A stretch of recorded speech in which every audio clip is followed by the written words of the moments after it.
On the 10th of September, 1965, the Pakistani drive in the Kem-Karan sector reached the point where offensive possibility collapsed. The phrase, "the break fails," is useful because it focuses attention on what mattered most.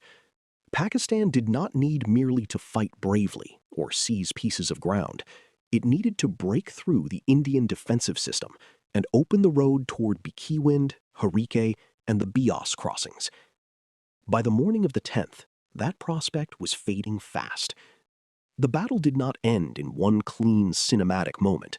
It ended through the accumulation of delay, loss, confusion, defensive fire, poor ground, and the growing realization that the armored thrust could no longer become operational decision.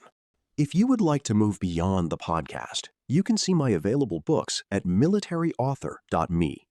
And at trackpads.com, you will find magazines and galleries with hundreds of thousands of photos and videos to explore. The conditions facing Pakistan were now very different from the confidence of the original plan. The thrust had entered the Asal-Uthar defensive zone and had suffered heavily. Tanks had been knocked out, disabled, bogged down, or abandoned. Some routes were blocked or dangerous, and ground that looked usable from a distance had proved treacherous under tracks. Infantry, engineers, and recovery elements faced the hard task of working under fire in a battlefield already shaped by Indian resistance. A commander can still order an attack under such conditions, but the character of the attack has changed. It is no longer a fast exploitation. It becomes an effort to force movement through a field of accumulating problems. The Indian defense was also exhausted, strained, and far from invulnerable. Men had been fighting under pressure for days, and the defensive box had been built quickly rather than perfectly. Ammunition had to be supplied, casualties evacuated, guns kept firing, tanks repaired or repositioned, and infantry kept steady in exposed positions. Yet the defense now possessed something it had lacked during the earlier withdrawal: proof that its design worked. Pakistani armor had been slowed and hurt. Indian tanks, anti-tank weapons, artillery, mines, and village positions had operated as a system. That mattered psychologically as well as tactically. A tired defender who believes the enemy can be stopped is very different from a tired defender who thinks collapse is inevitable. The Pakistani problem on 10 September was how to restore tempo in a battlefield designed to deny tempo. To break through, armor had to find a route that was passable, weakly defended, and capable of supporting follow-on movement. It also needed infantry close enough to clear positions, engineers close enough to handle mines and obstacles, and supply close enough to sustain the push. Each requirement made the problem harder. Moving slowly allowed Indian fire to concentrate. Moving quickly risked entering mines, soft ground, or concealed fire. Bypassing resistance could expose flanks. Attacking each defended position consumed the time that exploitation required. The plan's boldness remained visible, but its practical foundation was breaking away.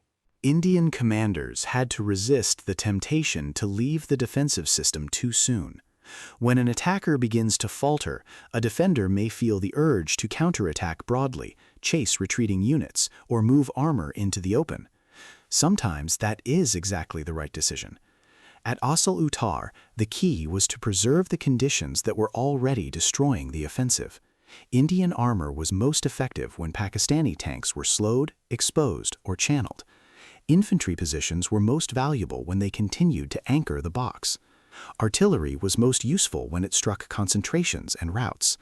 The defense had to keep its shape long enough for the attack to exhaust itself.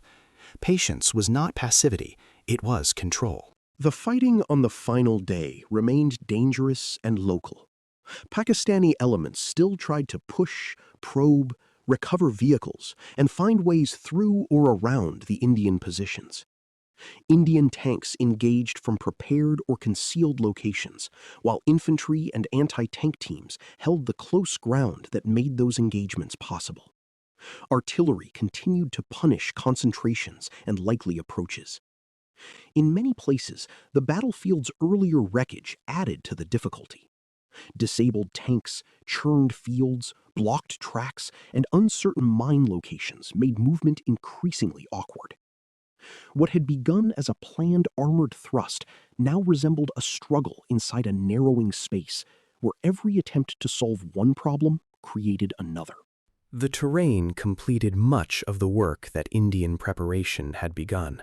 Flooded or softened ground made heavy vehicles cautious and sometimes immobile. Mines made every route suspect. Sugar cane and village edges hid defenders and shortened the time available for reaction. Roads promised movement, but invited fire.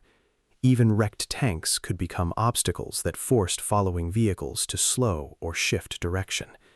The effect was cumulative.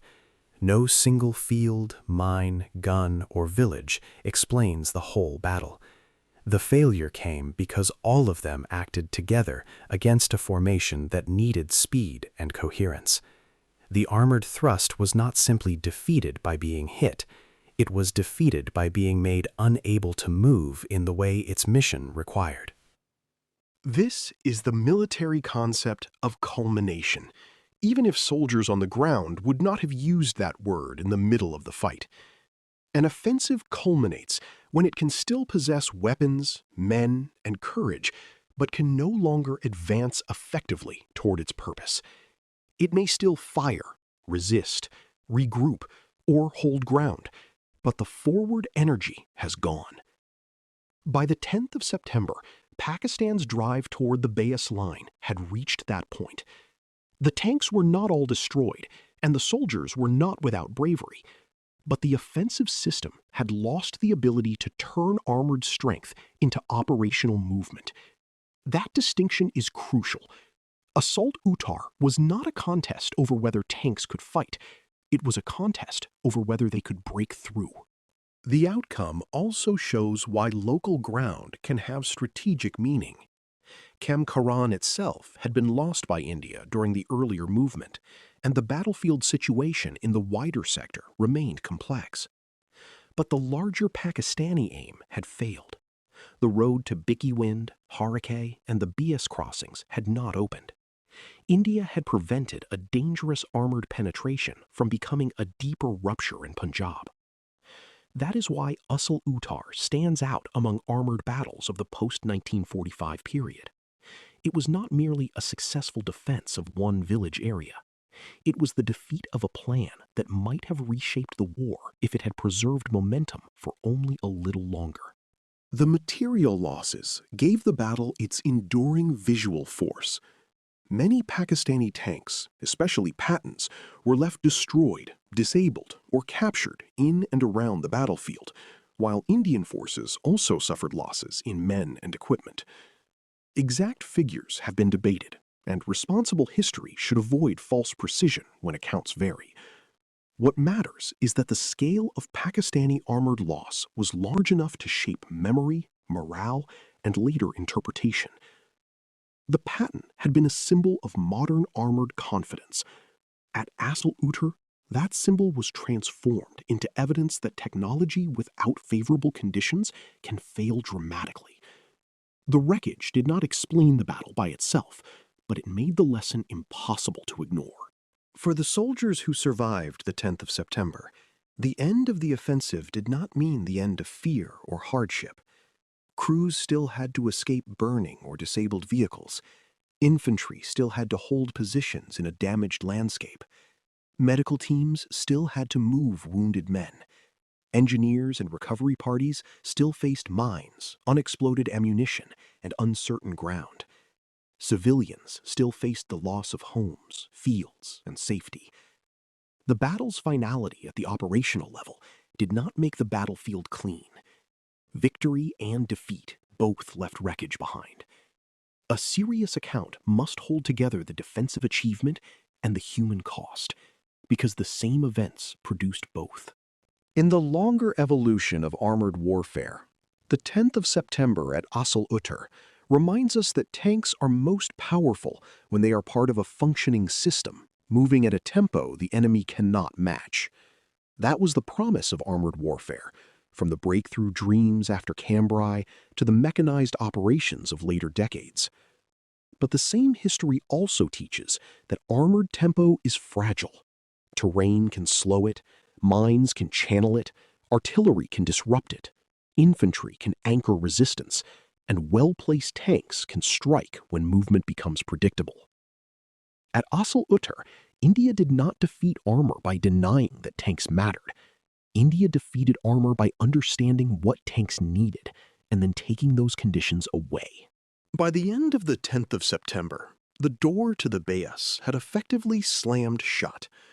Not because one weapon delivered a miracle, and not because one commander alone solved the battle, but because a chain of defensive choices had met a chain of offensive difficulties.